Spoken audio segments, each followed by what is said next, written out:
নমস্কার বন্ধুরা, আমরা আছি এখন কল্পায়। কল্পার হোটেল রেকপা রেজেন্সিতে আমরা আছি। চারদিকের পরিবেশ অসাধারণ সুন্দর, আপনাদের কিছুটা দেখানোর চেষ্টা করছি।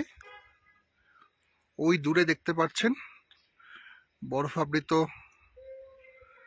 কৈলাস পর্বত দেখা যাচ্ছে ওই দূরে।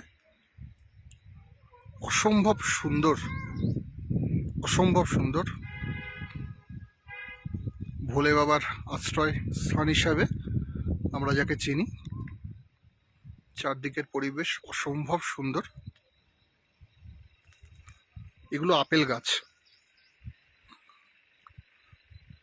দুর্গাপুজোর সময় এখানে রীতিমতো প্রত্যেকটা গাছ আপেলে ভরে যায়।